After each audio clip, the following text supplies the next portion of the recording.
You're the first New York comedian. I spoke to Dave Hill as well.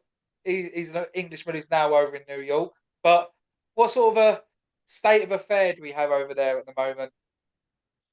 New York right now is a crazy place to live because basically, New York, you got the wealthiest people on planet Earth living there, and then dirt poor people that are getting poor, and oftentimes they're standing right next to each other on a subway platform. And the poor person's trying to get the rich person's attention, but the rich person's just got the ultra noise canceling AirPods in, right? Well, You got that. I've seen it where it's like, it's like, come look at this 3 bedroom, no, it's like 2 bedroom flat in New York that overlooks the fucking, wherever your fucking garden place is.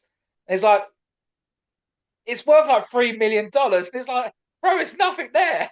Like, Yes, I mean, I used to work for a property management company in the city where basically wealthy people that had to temporarily relocate to New York City for business for a couple months or whatever, they'll get a fully furnished apartment. And some of the places I would go to, people were paying 113,000 US dollars a month mad. for an apartment, mate. A month apartment Yeah. they don't even own. Yeah. Okay, do you know what? I'm going to have my little hate speech now on the Americans. Why is it when you look at a price, you've got to add the tax on after? I don't know, because what, they just include the tax in the price in the UK? The price Because is the price. It says three different states pounds. You have go to different the till, it taxes. says £3. I think it's because different states have different state taxes. Like, because where I'm from in Texas, like everything's way cheaper because we don't have property taxes. It's a lot easier to start a business. A lot of people from New York City, they're moving to Texas right now because it's way cheaper. You'll save millions of dollars, and now people are, worried about getting taxed out the wazoo. There's a lot of controversy with the new Democratic Socialist candidate that will likely become mayor of New York City. And All that's right. ruffling a lot of like the billionaires' feathers. The only sort of American politics, obviously, I know is Donald Trump, Kamala Harris, and Vance. Vance, whatever his fucking name is. Do you know? Oh, Okay, do you know who JD ours is Vance. right now? Well, I do know that apparently JD Vance might have fucked a couch. That's like the rumor that Yeah. he legit had sex with the couch, and those are all the attack. They're the most absurd attack ads I've ever seen. Imagine seeing a commercial pop up on IG being like, "Did you know Vice President JD Vance had sex with a couch 10 years ago?" And like that's a legitimate ad trying to sway voters. I'm like, that's insane. So we had a prime minister who stuck his dick in a pig's mouth, like a dead Why pig. did he Like do that? He it was was like a horny cookout. or what? No, I think it was At just a, like like bachelor party lads. There was like a hog, like a cooked hog, and he just stuck his dick in it in the mouth. and there's like a picture of it. No, fuck me, that'd have been beautiful. I'd have loved to see that. Not the dick bit, but just like the attempt of it. I mean, UK politics are pretty entertaining. I still think about this video where it's like Boris Johnson gets confronted by interviewers outside of his house about Brexit, and instead of answering questions, he's like, "Would you like a cup of tea? You like a cup Bojo, of?" He's making tea for everybody. I'm like, "You're a clown, man. Oh my God." Bojo, he was a clown, but he's the most dangerous thing in the world. A clever clown. A Yes. smart fool is the most dangerous person in the world because you brush them off. Like, what I mean? Like, that shit's Illuminati stuff. Like, I wouldn't, Whereas Trump, I'm gonna call him a clever clown. He's more just like a buffoon, like a circus buffoon. yeah. I mean, I will say, I will go into comedy in a second, but from an English perspective, I think I'm quite a rare Englishman when I say this. One thing I'll always say about Trump is, and you can never take this away from him, is that he does love America. Oh, that's for sure. Where I can't say that. The only politician I can say that about in my country is Nigel Farage. Now, I'm not I don't know who I'm going to vote for in the next election, but at least he is for America, where Farage is for the UK, and that's one thing I've got to give him props to. Yeah, I mean, I can respect that. You gotta support the country you're in.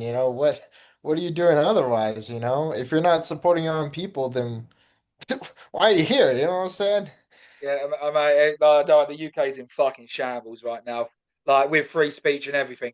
It's fucking scary. And also, we all touch on it, but also it's scary from the comedy perspective. Like, this is episode 72 now, and so many people have said to me, comedians, not general public, comedians have said to me, "Oh, there's things you can't joke about." That's crazy. Like, and are people actually like going to? I mean, I'm assuming there's like cancel culture in the UK, similar to what there was. Like, people lose their jobs, they'll get blackballed, that 100%. sort of Well, shit. there's clubs even where it's like there's no ism, so you can't do anything about race, about sex, anything like that. And if you do, they'll cut the mic and take you off stage. Yeah, that's insane. I mean, there's Nuts, isn't definitely it? clubs in New York City where they're like that. If you're not woke enough, or you're not pro-Israel enough, or you're Yeah. not For Israel, whatever, you'll get banned. You'll get banned for the we're club. going It's back on that. You've got pro-Israel over there. well, yeah, Fuck America's me. Hey, we're the homophobic. other way, bruv. We are the other way. Pro-Palestine. You can't even say you know a Jew right now. Fuck me in some places in the country. Oh, it's the opposite, especially Oh, because yeah. New York City actually has, I would say, like the largest Jewish population outside or in the world. I think it has the most Jews in any city on planet Earth. And yeah, I mean, all the Man, I love campus that. protests. Yeah. Basically, if you were Palestinian, you get sent. Some of these people got sent to where the ICE people were taking the migrants to. And it's completely in reverse over here. Completely in reverse. Like you can't say any of it. It's like I've got a joke in my set where if I do a joke and it fucking sucks, no response, I'm gonna call that joke Israel because it bombed.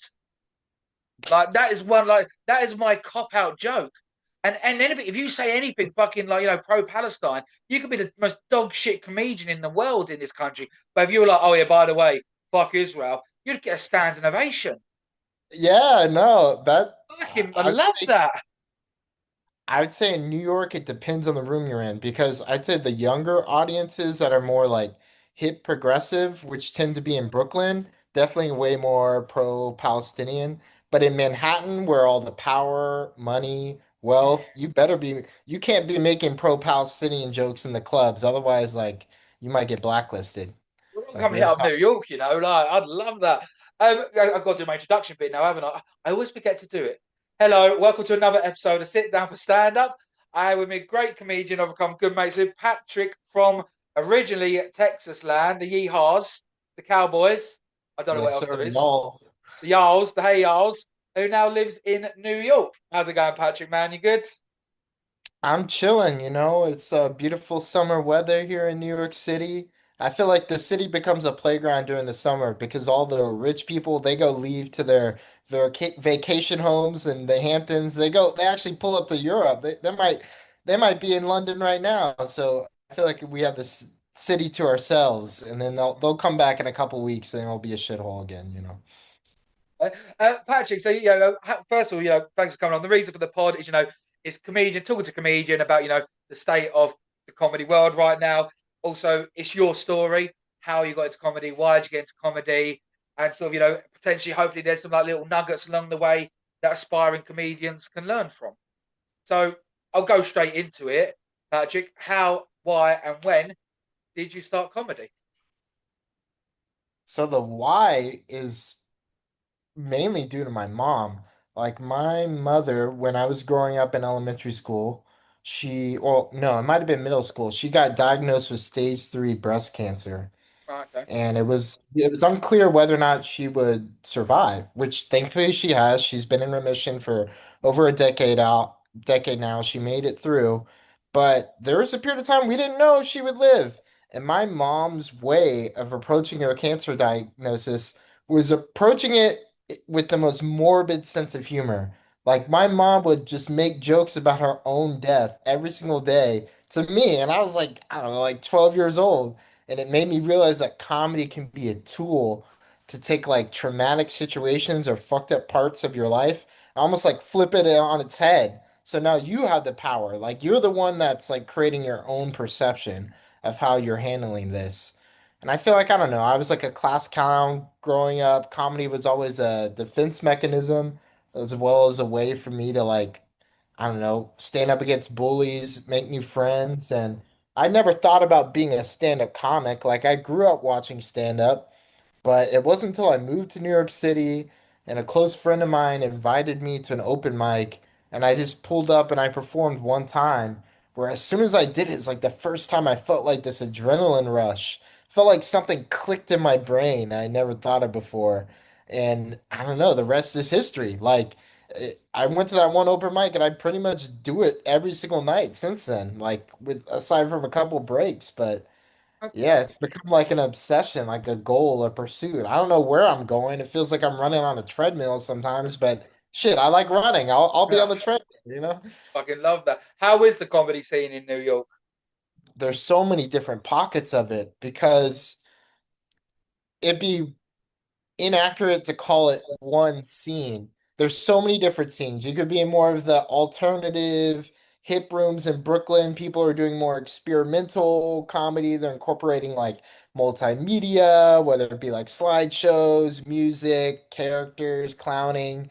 To more of the traditional club scene where you're trying to like get your type five ready, you're trying to make it to the comedy cellar. But then you get into more of the ethnic rooms. I mean, there's black rooms in Harlem and Hispanic rooms in the Bronx, or sometimes you'll go over to Staten Island. That's more of like the blue collar, like the firefighters, the police officers, the contractors. And I feel like each room kind of requires a certain understanding of the audience. And I don't know of many performers in the city that can succeed in all of them because they all require a different kind of persona, energy, political views, that kind Right. of shit. Okay. And what But type of comedian are you yourself? oh Hispanic, God. black? Well, I'm definitely black, as you can. Evidently tell. I'm albino black. Albino No, black. No, there's a black comedy one in London called Blacked, and yeah, I would it's love just to called play it. blacks. That's It's hilarious. called Blacked, That's yeah, called the noise. yeah. The creativity is amazing, but I would love to do that room. So I think I'd kill it. Right. Well, I definitely feel like when you perform in black rooms in New York, the audiences will definitely let you know if you're bombing very quickly. Like you will get booed off stage if you're. Whereas like some of the more like I guess white rooms, people are too nice to tell you you're doing terribly. They won't laugh, Mm. but they won't be like, "Man, you suck." So what type of comedian are you? You like more like a one-liner, deadpan, observationalist, storyteller? I'd say definitely more observationalist and a lot of storytelling. I've been a big nomad and traveler since Cool. like the age of 18. And I feel like even though I live in New York City, my whole life is just me hopping around the city all day, taking ferries, buses, subways, trains. They hit up all these different spots. So I see a lot of shit. So a lot of my comedy is just talking about real life experiences, trying to connect with the audience. I mean, I have started to lean into more of that crowd work trend, Mhm. and I do some one-liners, but I'd say most of it is just stories, just talking about crazy shit I've seen and experienced. But Okay. sometimes I'll lean into more like characters and clowning sometimes, like if I'm really in the mood. But recently it's just been I want to travel to as many different rooms across the country as I can and just like speak about my own travel experiences, learn about the people that live there, and try to find some middle ground where I can relate to them. Okay. Would you say your comedy is quite universal then? Like you could change, or do you have to change it up per room?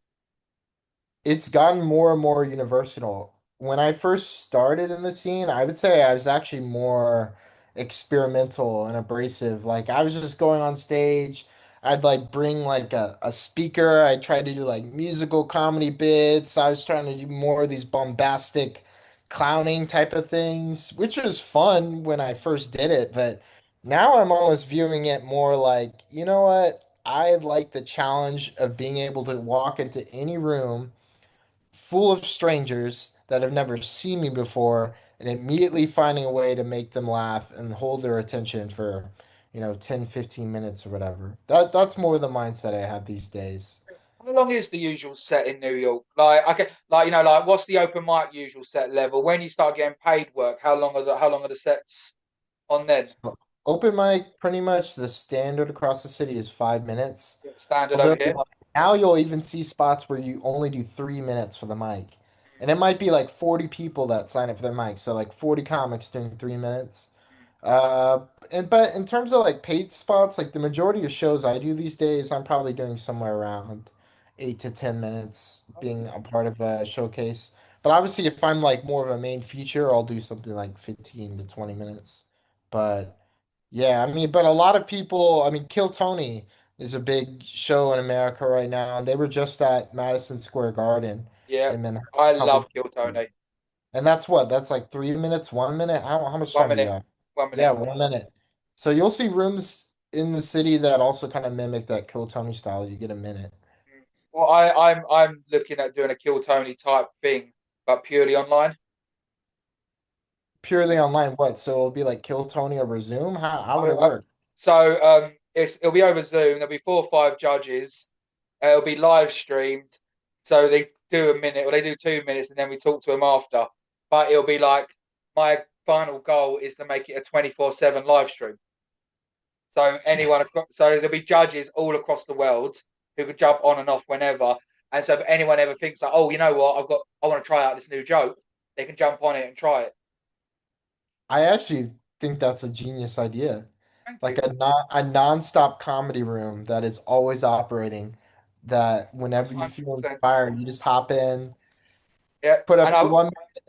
And I've got it so there'll also be a live audience.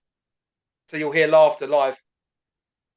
That's sick. So So would you be streaming it too? Like you would have it on Zoom, but you'd also stream it elsewhere?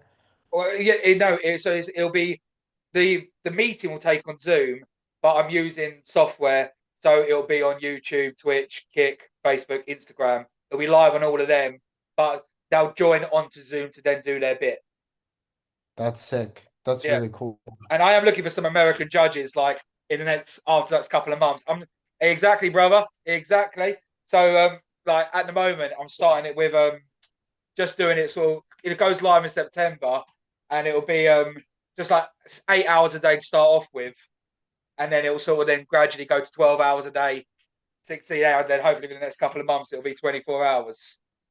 So Wait, I have a question. As a British person talking to America, do people, at least in your circles in London, do they look at America as just like, because y'all birthed us, right? Y'all basically gave birth to America, and then we kind of just like went off the rails. Do you view America as like the child of Britain that just like went off the rails? Do you feel responsible for us in any ways? no, not in the slightest, to be honest.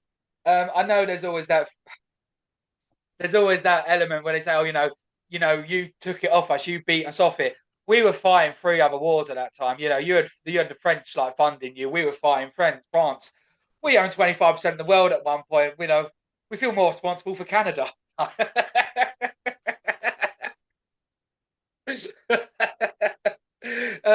No, not in the slightest, to be honest. Um, I think Or Israel too? Y'all are part of that. Why that shit that was a went that that was way a too? gift. That was a gift in the 1940s. Or was it 1950s? Can't remember. But no, Wait, not at all. I mean, I do feel like America is the ultimate social test pot that no one okay. knows which way it's going to go. Because also, you're so new.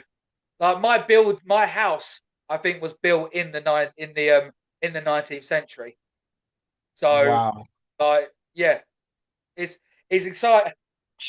Yeah, I think the world's just watching and waiting. But no, I love it. Honestly, I'm not even saying this to sugarcoat. I love America. I think it is the ultimate bastion of freedom, and also it is the freedom to be bloody stupid at the same time. We're the Like world's best reality TV show. 100%. Our president is a reality TV host. It is amazing. Like I said, I do watch a lot of Kill Tony, and I do think to myself, "Fucking hell!" Some of the stuff you guys come out with is not funny. It's pure shit. But then I also reverse that and say you have produced some of the greatest comedians of all time. Some people would argue that America's greatest export is entertainment. Yeah, like I stand by it. Richard Pryor is the greatest comedian of all time, and it is a long place 2 second, which is Bill Connolly, who we produced, and then it goes back over to you with your Dave Chappelle, your Bill Burr, your Patrice O'Neill. Do you know what I mean? So yeah, I think America's produced a lot of great comedians, and I think that purely also comes down to you have the right to say anything you want. Yeah. Wait, so what are like UK free speech laws? Like, because America, everybody was always like freedom of speech, First Amendment, First Amendment. What's like the UK version of the First Amendment? Is there something that people will like point to and like your legal system is like, it says here that we're allowed to say whatever, or do you not really So have that same branding? okay, so this has turned into an educational pod then. So basically, we created something that most of the world has incorporated besides America, and it's called common law. Oh shit, yeah, I've heard of that. So common law is something. So something's happened in the past, and it is a case that you can re-reference to that has put a law in place. Oh, so it's like judicial precedent. Like, oh, like people in the past, there was this court case that said that This and you, this, and then that is then the reference point to what we go off. Now, the issue with England right now is that so anything can be indoctrinated as hate speech and then hateful, and then they condemn that as you're trying to incite violence to something, which then comes under a hate crime, which you can holy be arrested smokes. for. And people in this country are now doing prison sentences for even saying stuff on Facebook and social media inciting hate. And they're now doing prison sentences for it. And even worse, social media platforms have now been said what material they can and can't show, which is very fucking scary.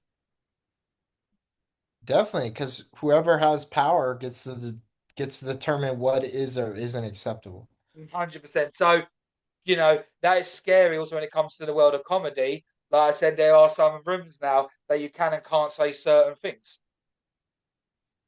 That is the ultimate, hindrance against comedy. Now, I believe everyone has the right to say whatever they want, and the audience have a right to react to it. Yeah.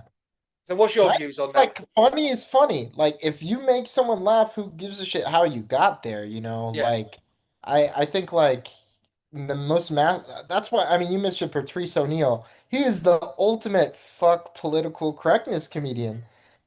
He would like go on Fox News and talk about someone asked him like, is it possible for a comedian to make a funny joke about rape? And Patrice was like, of course. mm. What do you mean? Like you can make anything funny. Why is there off limits or not off limits topics? Like if you make people laugh, then you make people laugh. Why are we saying what isn't or isn't okay? It's like I 100% agree with you. The only thing I'll always say on that, if you're going to do a taboo subject, you've got to make sure it's funny. oh, Otherwise, for you sure. can risk Otherwise, you losing would. the room. That's. I think that's rule one. If you're going to hit up a taboo subject, the juice has to be worth the squeeze because you've gone on a stage and you've chosen to say that. For sure. So That's why it's it's got to be crazy. worth it. It's crazy seeing like an open mic comedian. It's like they're clearly their first or second time behind the mic, and they're like, you know what? I'm just gonna do an entire set on the world's most controversial subjects, and I had no experience on how to make people laugh. So then you're watching in the audience, and like, damn, am I just watching a KKK member giving a Yeah, diatribe? What's happening? there's a fucking TED talk on KKK. Like, fucking hell, get it right. So, okay, go. Oh, actually, go. Let's exchange some jokes then. So, what other stuff do you joke about? And I'll I try like and hit you up with one if I've got anything relevant.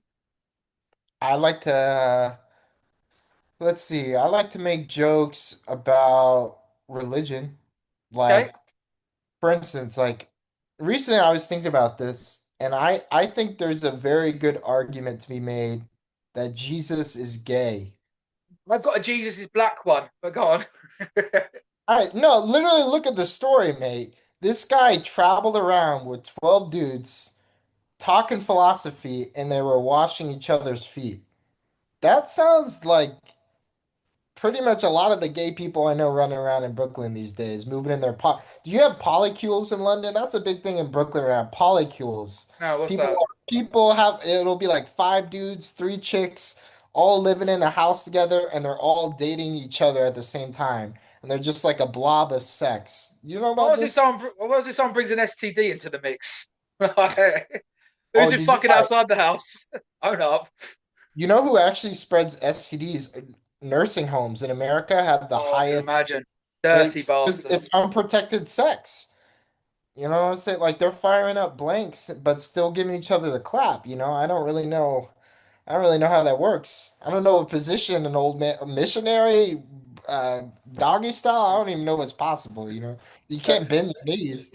and what's my Jesus? His black one. It's like I haven't written it out yet, but it's just the vibe of he didn't know his dad. Oh Uh, yeah, yeah, he tended to claim to feed people with 3 loaves of bread and some fish, whatever. No, that's the only thing he actually declared on the tax income. Uh, and he got committed and prosecuted for a crime he didn't commit. Uh, wait, then I have a question. Like, I've been told, so like in America, obviously it's like a racial based caste system. That's fucked up, right? uh, I've been told that the UK equivalent of black people is actually the Albanians.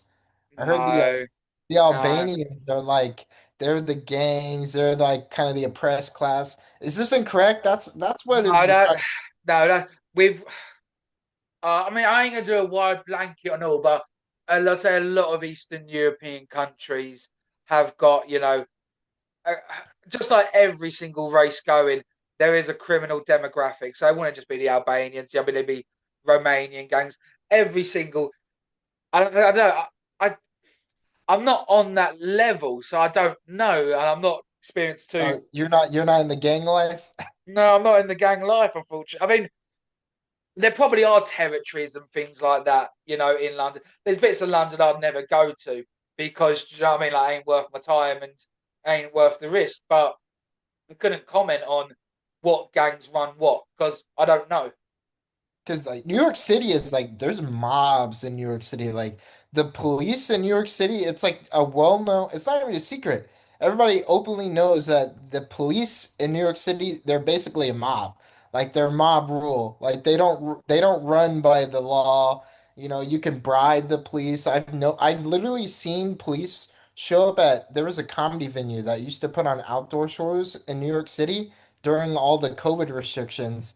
And in order to not get prosecuted for having these huge gatherings, the Yeah. police would come every couple of weeks and pick up a duffel bag of cash. Yeah. I And mean, I that's don't think that doesn't. Oh, do you know, dude? It probably does happen over here, but I don't know.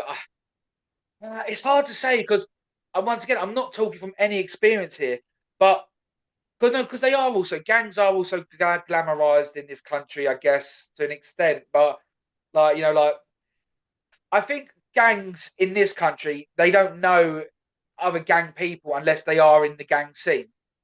Where if you're not part of a gang in America, you still know who's whom in the gang world. I'm guessing. definitely just by like the way they dress or the colors they rep. Yeah, colours That has kind of always seemed quite gay to me. I got to be honest. Oh, for sure. I mean, it's like there's like a theatrics to it, you know what I Yeah, mean? color coordinated gangs. Like I don't know. That's yeah. I mean, yeah, I don't want to get stabbed when I was shot. Yeah, you got guns over there. I ain't fucking about. Yeah, we got knives. So yeah, it's too Oh yeah, interesting. people don't got guns like Americans have guns. Like pretty much in Texas, everybody I knew owned a gun. Mm. If I moved to America, the first thing I would do is try and get a gun. Not gonna lie, but I think that's just the inner kid in me. It's like, was it Jim Jeffers said the only logical reason to own a gun is because guns are cool. Like that's the only logical reason to have a gun. Guns are cool. I want to shoot a gun. Yeah, there's like a power in holding it. You feel like you're like on some like superhero type shit, you know? I imagine if I did have like a Desert Eagle or a gun, I would have an erection 24/7 whilst holding it. You I have got to. You have to. yeah, because you ain't holding it right. Like, there are the rules out there. I got a cool one. What's the worst thing you've seen in a comedy club, and what's the worst thing you've seen someone do on stage? The worst thing I've seen in a comedy club. I mean, this wasn't at a comedy club, but there was one time I performed at a saloon deep So in Staten what's a Island. saloon? The saloon? Oh God, I forget the name of the saloon. They No, don't do no. comedy Hey, there. what is a saloon? Oh, what is a saloon? A Is it a saloon? pub? Well, no, it is a pub, but the way saloons are associated with like manifest destiny when like before people had settled in the western part of America, you had all these cowboys and people that were riding their horses and shit. And the saloon would be where like the cowboys hang out and they gambled. You had like the old prostitutes hanging out there, people smoking cigs inside. And there'd be all these gunfights that would happen in the saloons. Thank you, This is fags. basically, yeah, so Fags. basically, yes. I forgot y'all call that shit. We call them fags. You smoke a fag. Having a fag. And that doesn't mean you're having sex. It means you're Well, I am just as well, yeah, but not in my hand. So nah, but I was at the saloon and this lady, she showed up drunk out of her mind. She pulls up a chair directly in front of the stage, but doesn't sit on it properly. You know when like people like they sit the opposite way on the chair? back to Like front, yeah. right? And she had brought her like 4-year-old kid with her to this bar, and she was fucked up out of her mind. And she basically was just yelling at each comedian, throwing her alcohol at them. It was just a fucking terrible time, right? So that's probably the worst experience I've seen at the venue. But the worst performance I've ever seen happen on stage is like I legit saw someone that like brought a speaker on stage and tried to play that new Kanye song that that went viral where he praises a certain The German Nazi figure. one, yeah. Yes, You, yes. you can speak quite freely on this channel. Yeah, yeah, he played the Kanye Holla Hitler song and he that Heard. was his full set. He just showed up and just played it on the speaker and then sung the lyrics to it. And this was just like a conservative looking white guy. And it was just a really bad cringe look. I was like, wow, you're legit. One, you're not doing stand up, you're doing karaoke. Mm. And then you decided to do karaoke to a song that is just gonna get you. That I'm pretty sure this person's already been canceled for most venues. Even like what? See, I was thinking like with like shit like that.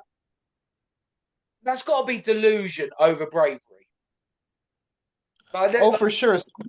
This is like a kid that probably is in their parents' basement, yeah. watches a lot of comedy, and like, you know what? I'm just gonna go give it a try, and I love free speech. Oh, I'm And gonna then just become viral said, over this and shit like that. right, I just want to be a punk. But really, it was like, nah, mate, like you didn't make anybody laugh, and it Yeah. wasn't original. You just played someone else's song to try to get a reaction Mm. because you thought that being an edgelord guarantees laughs, but like there's a right way to be an edgelord comedian, and I think it has to at least start with being unique. Like make your Yeah. own content. You know what I mean? A hundred percent agree.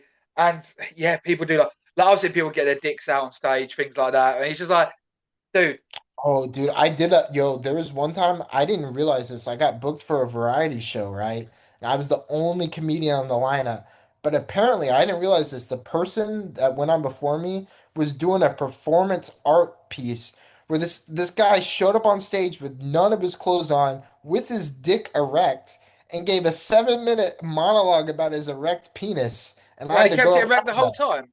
Yes, which apparently I think is actually very difficult to do. That comes more impressive again, to be honest. Right, but I had to go after that. Talk about hard act to follow. You know what I mean? Shh.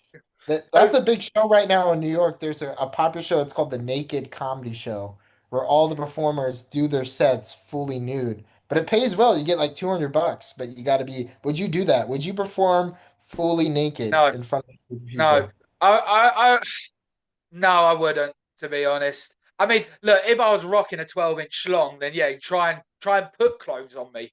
Do you know what I mean? Like, I walk to the local fucking shop naked. But Like, you can't. Y'all are home of Naked Attraction. Like I feel like that show's all about body positivity. You know, fat people having their time in the sun and shit. I don't know. no, I don't think for 200 quid I'd get my knob out, in all honesty. Like, because also, I don't, how do you elevate yourself from there? You could never blow up because at one point, no matter how famous you got, you're still that guy who they've got a picture of you. butt ass naked on stage. Well, that's the thing with these shows is that they're very restrictive on it being recorded. Like the audience members have to turn their phones in. So I theoretically, must be you'll packing be. two phones. Do you know what I mean? Like, there's That's true. I guess it'd be the equivalent of like once you do porn, like you can never get a real job because that porn video will always exist. You know what I mean? Like. I don't know what's that's the thing I'm curious about the UK because like sex and porn in America is like such a part of our culture. yeah. Like, is porn a big deal in UK? Is everybody watching that shit, or is it like That's another thing that's now coming to this country. Actually, um, you've got to be ID verified to watch porn. what the fuck? So what? You gotta like have your face scanned and shit? Like what? Yeah, you got to Oh, be face that's scanned and crazy. stuff. I mean, I've got my whole bit on it now. It's like they've got my face like an Argos catalog, like every single time looking at it. And one of the best bits, and I've not done this joke yet. I've got a closing spot in Hastings on Friday, and when you try and face scan, not that I watch porn, but obviously I do. When you try and do it, it says make sure you're in a well lit area. So what I'm gonna do? Kind of fucking walk outside, arse naked. I don't worry, I'm just gonna have a wank. Yeah, who watches porn in a well-lit area? That's what I was, unless Fucking you're on the porn set. You're yeah, you're you're watching that in a grimy, dark bedroom where you you know haven't what I left in mean? days. Look, yeah, it is ridiculous to be honest because it does that, but then VPN would just bypass it. But fucking, I don't know. The party in power right now haven't got a fucking Scooby what they're doing. I also taught Patrick a bit of Cockney offset. To be honest, okay. What's one joke you've done in the past that you thought would absolutely killed it, but looking back, you think, why the fuck did I think that was funny? I'm trying to think.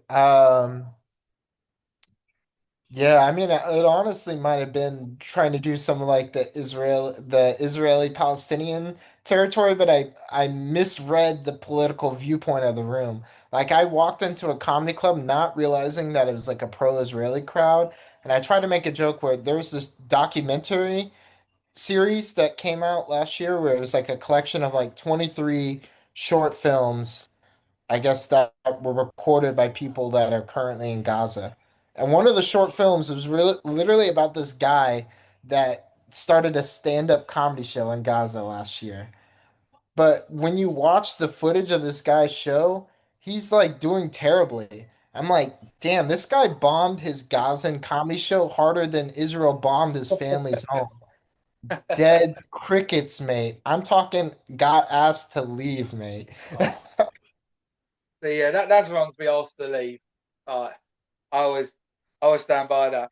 Okay, so like with your comedy, would you say your best joke, your favorite joke, gets the best reaction, or is there a joke in your set that it doesn't always hit well, but it's got that soft spot in your heart?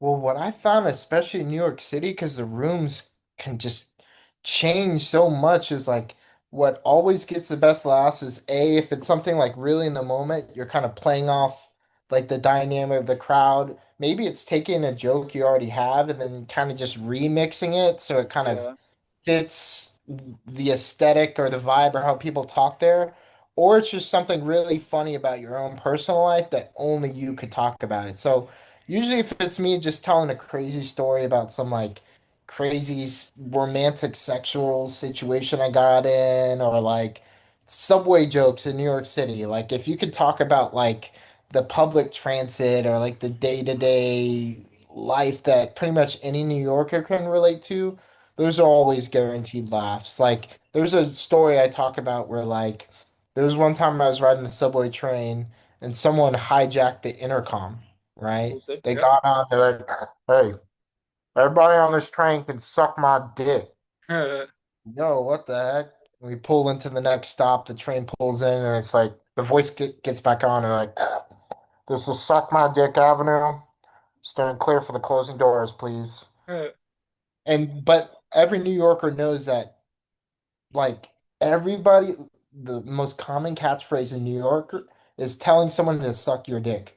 Like that is one of the most common things. I hear that. I hear random strangers tell me to suck their dick multiple times a day, and it's not in no sexual way. It's like a greeting of affection in New York City. You know what I mean? You know, Okay. you cut someone off, you're like, suck my dick. But you kind of feel bad at first, and you're like, ah, that's just a New Yorker thing, you know? Yeah, I'd say in this country, the more abusive you are to someone, the more you like them. Exactly. It's Right. same thing in New York, but Oh, only in New York though, like not in other parts of the country really. okay. Fair enough. And what was I say? So what's been your sort of favorite moment in comedy, and what time did you bomb the hardest? Oh God. Well, the time I bombed the hardest, there was one time I took a 2.5 hour train ride deep into Long Island, very conservative area.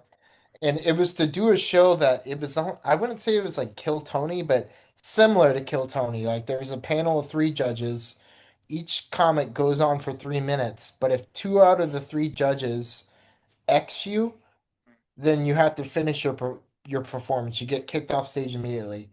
I Right. was the only act out of everybody that went to the show that got X'd off stage early. Uh, I only lasted 20 seconds. oh, The judges hated me in 20 seconds, so I traveled 5 hours round trip to bomb for 20 seconds, right?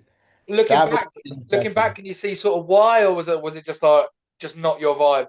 Like, Well, yeah, well, it's because that was back in the day where I would try to bring like music using like a Bluetooth speaker. So as soon as I pulled the speaker out and tried to like play music for my bit, all the judges were like, We don't want to see that shit. We just yeah, want the traditional setup punchline, bitch, or whatever." But the best moment of comedy is just traveling. Like there's a funny thing about being a comedian in New York City is that it's really hard to get booked and paid consistently in the city. But elsewhere in America, all you got to say is that you're a comedian in New York and you'll immediately get booked for like a feature or a headline spot and get paid just because people just assume that if you're a comedian in New York City, that must mean you're really good. So I've gotten great spots like in Colorado, Philly, Boston. I've done stuff in Canada where I've gotten like really big, decently paid gigs that I would have no business getting in New York City just because of how competitive this city is. It's what's just the like the biggest? travel, man. You go to places you wouldn't go to because comedy brought you there. So it forces you out of your comfort zone, you Okay, know? what are like the hot spots in America? For comedy, Yeah. I'd say right now the top three places are New York, LA, and Austin, Texas. And then maybe Chicago after that. Okay. Like Okay. Austin, by far, I mean, it's the home of Joe Rogan, Kill Yeah. Tony, all that. And New York is like the OG. This, I would argue, New York is where stand-up comedy was born as an art form. And it kind of feels like you're in Mecca, but for comedy. Like there's like so many rooms. Like you can spend all day hopping between open mics in New York and go to like 10 mics in a day. Sometimes all in the same neighborhood. You're just walking from place to place, you know? Um, Like does New York have bringer spots? Do you know what a bringer spot is? Oh, of course, yeah. The Oh, shittiest shows ever. Like that was, and they prey on the newer comics too. Like there's this big bringer show in New York City at Broadway Comedy Club called the Industry Room, where basically you got to bring six of your quote closest friends fucking to hell. drop like $30 on tickets, then do a two-drink minimum just to watch a super shitty show where it's like a bunch of other people that are have bringer spots, but it might be their first time ever doing comedy or public speaking. So they have to sit through all these terrible comics. The show's like 3.5 hours long. It's a terrible experience for everyone. And the club just keeps all the money and you Yeah. don't hear anything back. They prey on newcomers. Yes, definitely. That are like, oh my gosh, this is my chance to make it, to be a star. I'm like, that's not how it works. That's not how you become famous. Yeah. 'Cause So what do you sort of want out of comedy? Like, what is your ultimate dream? a dream for me would be to get paid to be a touring comedian, like live the road life. Like I'm not asking to be famous. I'm not asking to make $1 million. Like if I could make a decent enough salary where I could have health insurance, or I'm just traveling around different venues in America, hopefully outside of America too, then that would be a life worth living to me. I'm not trying to get 1 million followers on TikTok. I actually don't really give a shit about social media like Yeah, that. I it's use the it as devil like in a this game. platform. Yeah, for me, I like the in-person experience of like you're telling your jokes in front of an audience and you're relating to them. I don't, fuck if I care about whether or not you like my social media reel. I just want to make you laugh right now in person, you Mm, know. mm, I love that. And What about you? What's your dream? Are you trying to, do you want to be a touring comedian or like what's don't your know. Uh, I mean, I live off this, so I'm happy enough with that. Um, would I will bang out a couple of tours like starting in 2026. To be honest, I just want to put my footprint on the comedy world and looking at doing this on loving. I love doing this podcast, talking to comedians. I feel like I'm helping other comedians, like upcomers, learn about comedy from because I want to do it from the perspective of not from the people who have made it, but from the people who are currently on the journey right now.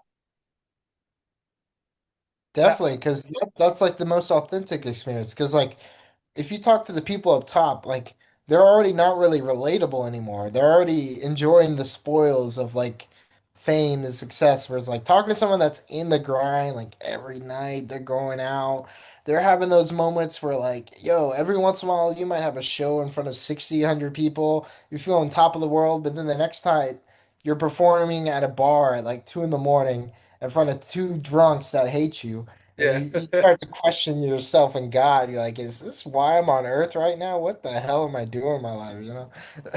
Exactly, it is complete general. Like, you'd rather talk to the soldier in the trench than the general in HQ about their thoughts on the war.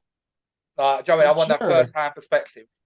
Because And what do they say? War is just like uh, rich people fighting, and then the soldiers are the ones that have to do the dirty work. yeah, Or I don't know how they say it. I think it's what's the quote? I think it was Akatosis. Poor people fight War for is rich declared people. by the old and fought by the young.